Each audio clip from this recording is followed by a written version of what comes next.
السلام عليكم ورحمة الله وبركاته. بسم الله الرحمن الرحيم. الحمد لله رب العالمين، نحمده ونسبحه ونقدسه على آلائه ونعمائه، ونشهد أن لا إله إلا الله وحده لا شريك له، إلها واحدا أحدا فردا صمدا حيا قيوما، نؤمن له بالربوبية ونقر له بالعبودية، من يهدي الله فهو المهتدي ومن يضلل فلن تجد له وليا مرشدا، ونشهد أن سيدنا محمدا عبده ورسوله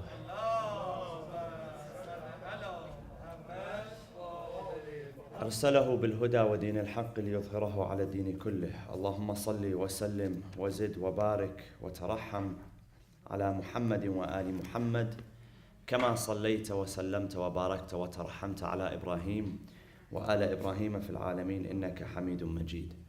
وصل اللهم وسلم على جميع أوصيائه وأهل بيته. عباد الله، أوصيكم ونفسي بتقوى الله عز وجل. أعوذ بالله من الشيطان الرجيم. بسم الله الرحمن الرحيم. إنا أعطيناك الكوثر فصل لربك وانحر إن شانئك هو الأبتر. صدق الله العلي العظيم. وصلوا على محمد وآل محمد.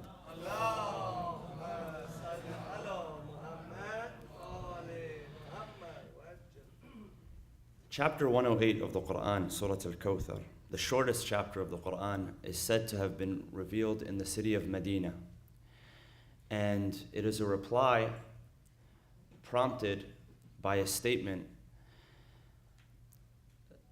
by Al-As bin Wa'il al-Sahmi, who, when he would see the Prophet, would tell the people, do not rely on him.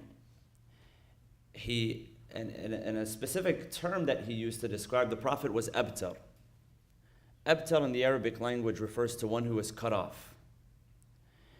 And he would say that this man is abtar and there is no posterity to him, meaning that there is no one that will continue his name, his legacy. And historians tell us that the Prophet Muhammad sallallahu alaihi wasallam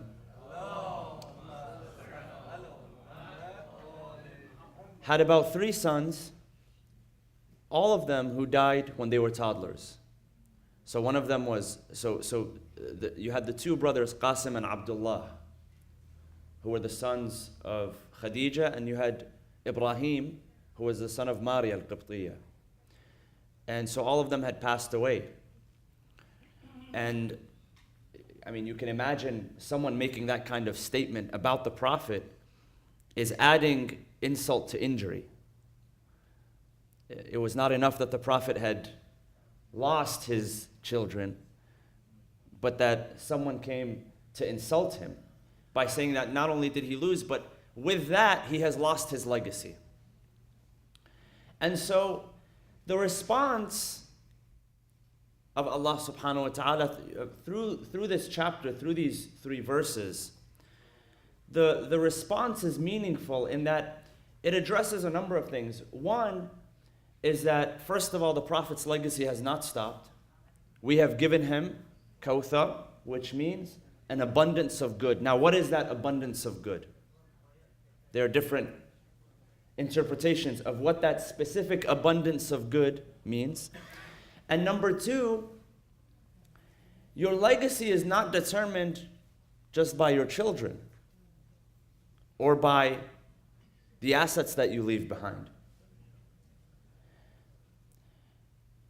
And number 3, he says that the one who is throwing this accusation or throwing this kind of slander towards you, in reality, he is cut off.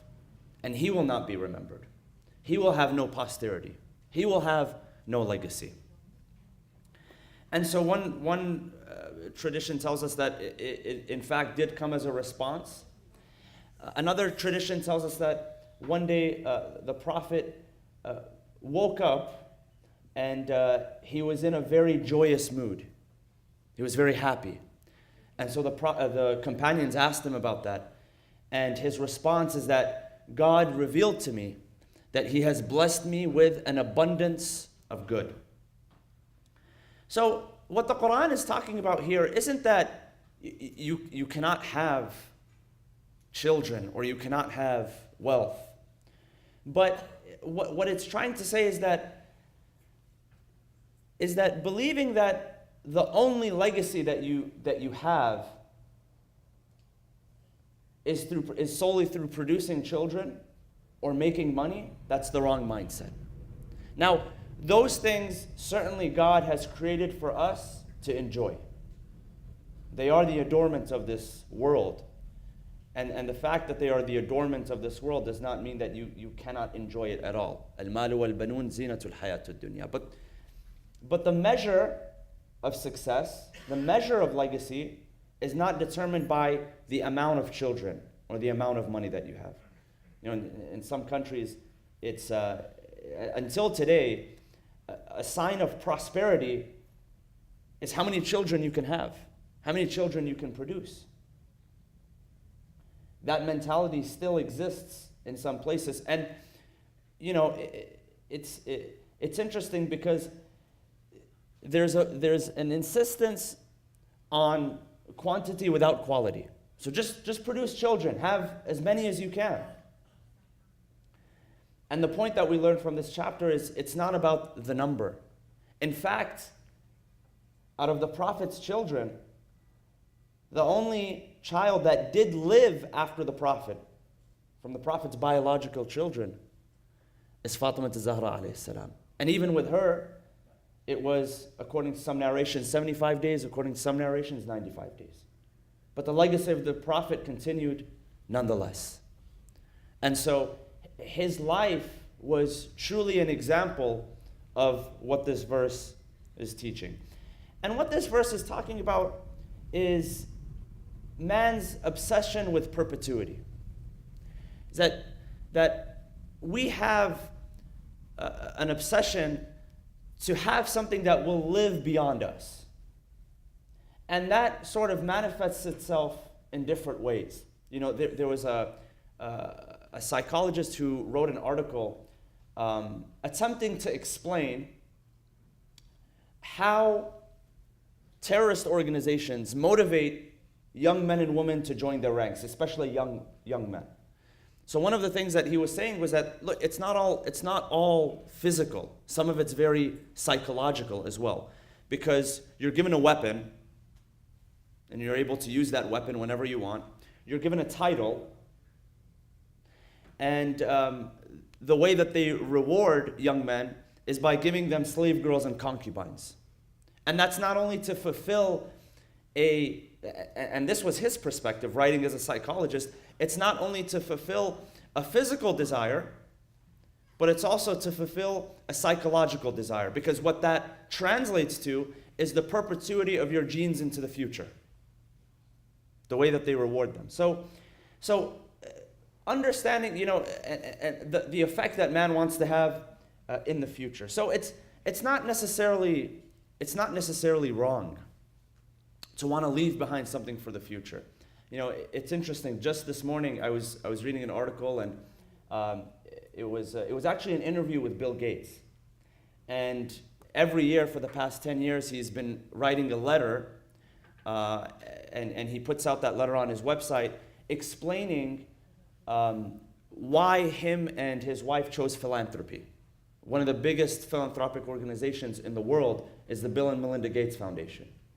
And so one of the questions that he was answering in this article is, people were asking him, well, why are you giving your money away? You know, what's the catch? Because there has to be a catch when someone is giving away that much money. What's the catch? I mean, what are you going to get in return? And the first thing he says is, it's not because we want to be remembered. He says it's not for that at all. He says, and if you're familiar with the research, they've invested heavily. One area that they've invested heavily is to, one goal that they have is to eliminate diseases such as polio and malaria, which can easily be eliminated through vaccinations. And if you compare the numbers, I believe they were looking simply in one area of the world. 10 years ago compared to today, there were about 10 million children. They were able to cut that down by half within a matter of 10 years through vaccinations, just providing simple, cheap vaccinations.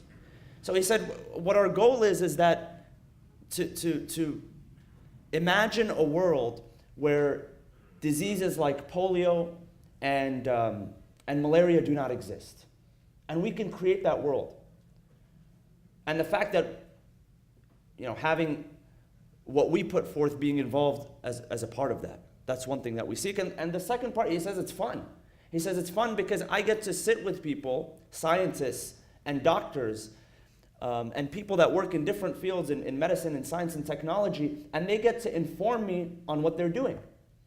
So they inform me on a daily basis, so I get to learn new things, not just computer science, which is the area that he focused on to build his company. So I get to learn computer science and medicine and all of that. So being remembered is okay. It's not evil, because when we talk about, we have a tendency, people of faith, not just Muslims, but people in faith in general have a tendency, when we talk about belongings, material belongings, worldly belongings, it's, we have this tendency to say, you have to get rid of all of that. You have to destroy all of that.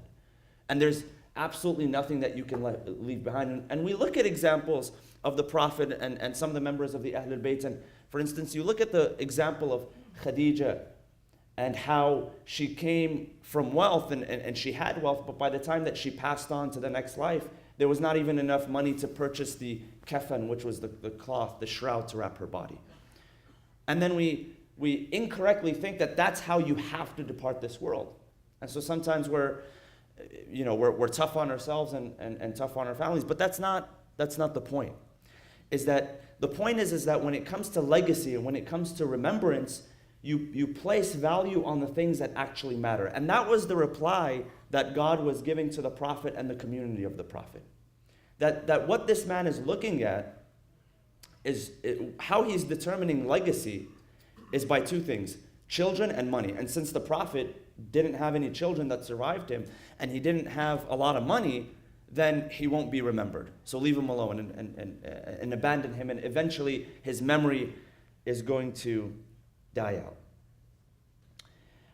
So what the Quran again is talking about is really having the right mindset.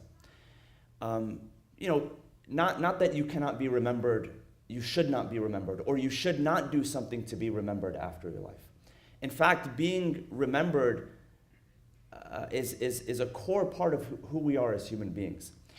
I shared this one time, and some of you may remember this, but there was a gentleman who was working as an emergency responder, and he was sharing some of his experiences. And what his job was to show up as an emergency responder, and whenever there's an accident or something like that, and to assess the situation, and then to determine whether this person who is involved in the accident, can they be revived, or is that it? Is it gone too far that they cannot? And so he says that there were cases where I would find that clearly the person was not going to make it. And so in that situation where I knew that person was not going to make it, my job was to remain with that person for as long as possible. And most of those times, he said, these people they still had the ability to speak as they were losing their life. They still had their ability to speak and interact. And he said that the toughest thing for me in the beginning, when I first started, was that I did not want to tell people the truth. Because the first thing that they would ask is, am I dying or am I going to make it? And he says, I mean, imagine putting yourself in that situation. He says, the toughest thing was for me to tell a person that I knew was dying that you're going to die. So he said, I would always tell them, you're going to live, don't worry. He says, and that wouldn't happen, and psychologically, that would bother me. I wouldn't be able to sleep at night. How am I telling this person at the last few moments of their life that they are going to live when I know in reality they're not going to live? So he said, one day I decided to start telling the truth. I came across a young man who was injured in a motorcycle accident. And it was clear that he was not going to survive. And so he asked me, he said, am I going to make it? And he said, at that moment, I made the choice to tell him the truth. He said, I was very afraid because I thought that I would tell him the truth and he would go crazy, he would go insane. He says, I told him the truth and the exact opposite happened. He was at peace. And so he said, after that, I decided that every single time that I came across someone that was in that situation, I was going to tell them the truth. I want to bring them peace.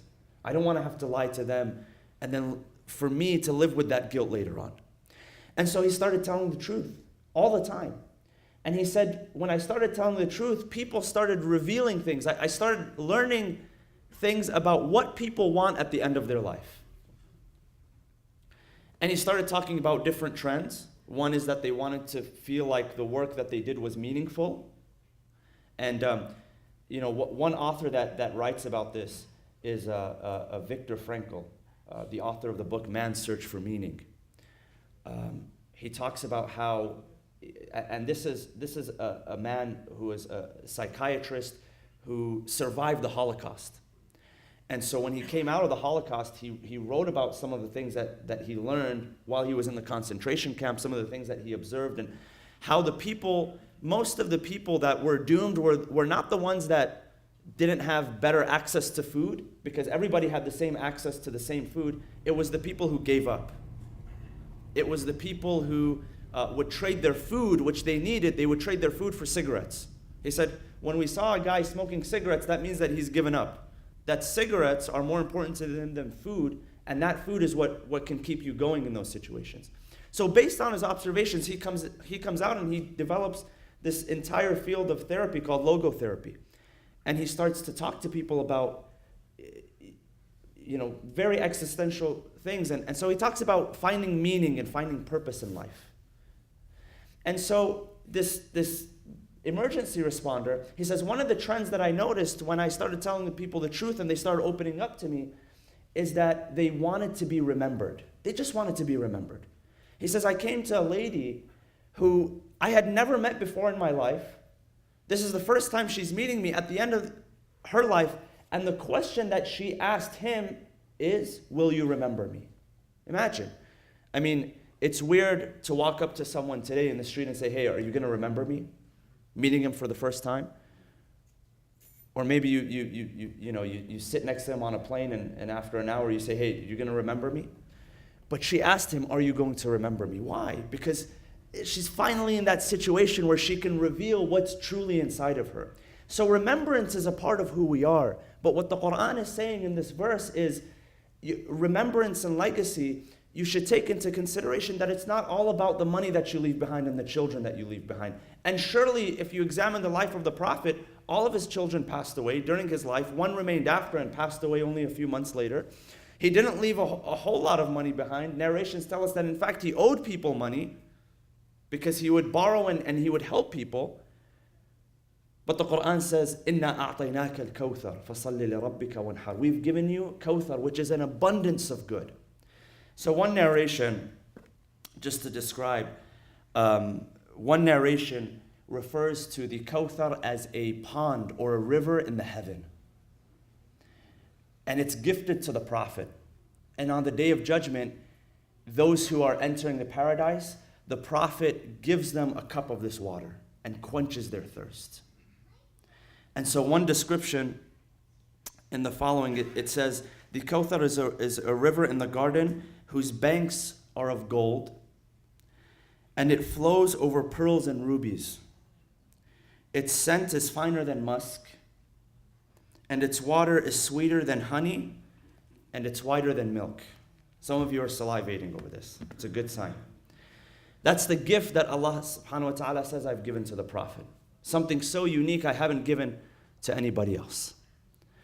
Of course, in our narrations, one definition of that word Kawthar, it's one of the names of Fatima al-Zahra alayhi salam. So effectively, God is telling the Prophet that I have put someone in your life who is so special, who is so unique. There is nobody like her. There is no mother like her. There is no spouse like her. There is no daughter like her. There is no friend like her. There is no scholar like her. Abiha, she is the mother of her father. The 20th of Jamadi Thani is a day that we celebrate the birth of Fatima Zahra alayhi salam. And we ask Allah subhanahu wa ta'ala to allow us to be among those who receive her intercession. Bismillah ar-Rahman ar-Rahim. وَالْعَصْرِ إِنَّ الْإِنسَانَ لَفِي خُسْرٍ إِلَّا الَّذِينَ آمَنُوا وَعَمِلُوا الصَّالِحَاتِ وَتَوَاصَوْا بِالْحَقِّ وَتَوَاصَوْا بِالصَّبْرِ وَصَلُّوا عَلَى مُحَمَّدٍ وَآلِ مُحَمَّدٍ.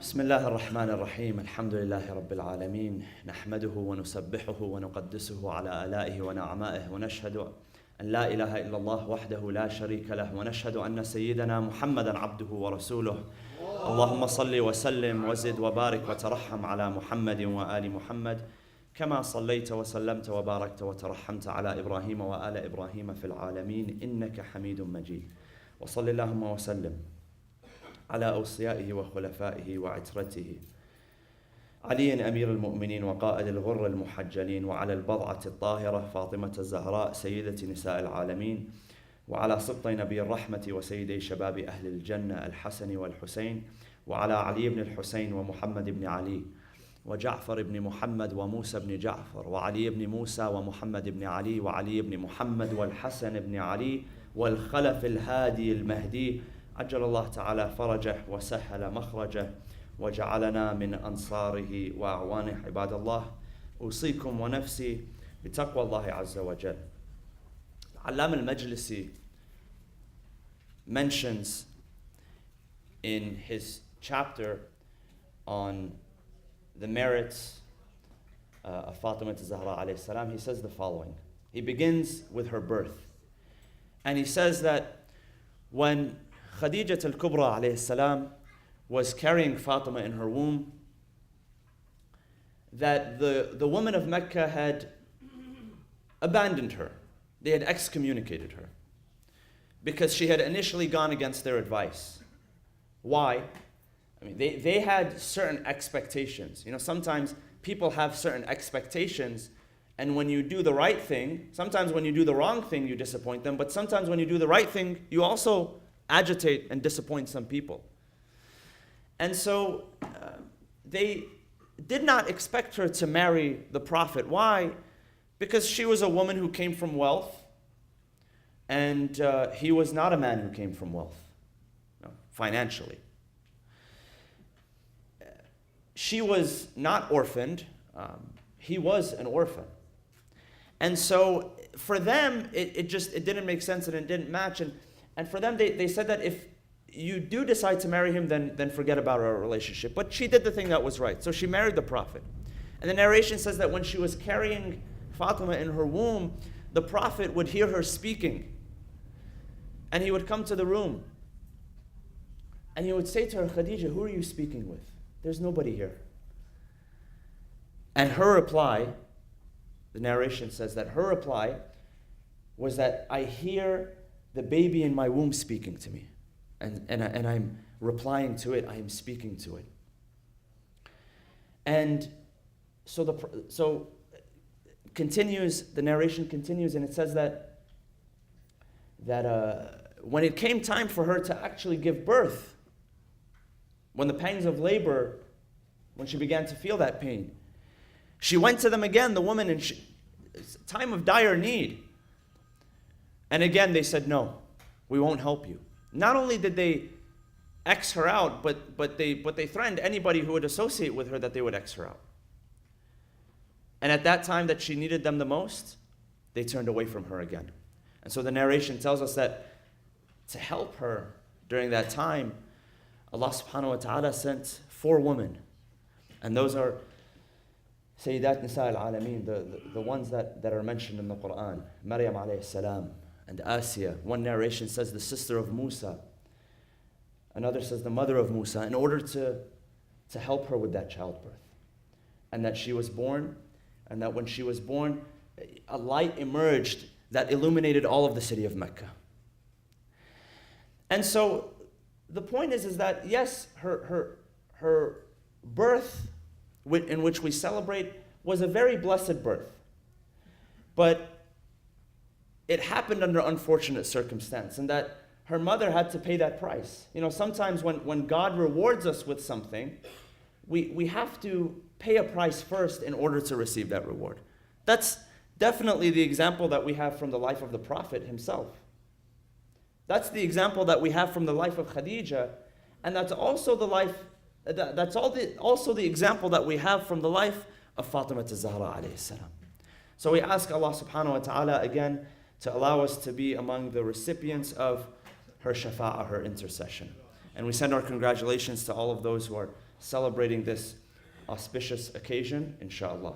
Just a couple of announcements before we leave, brothers and sisters. Please note that next week, because of daylight savings time taking effect this Sunday, so next week, the Friday prayers will begin at 1 p.m. sharp. Instead of 12 p.m., 1 p.m. sharp. So if you show up at 12, you'll be very early. You can help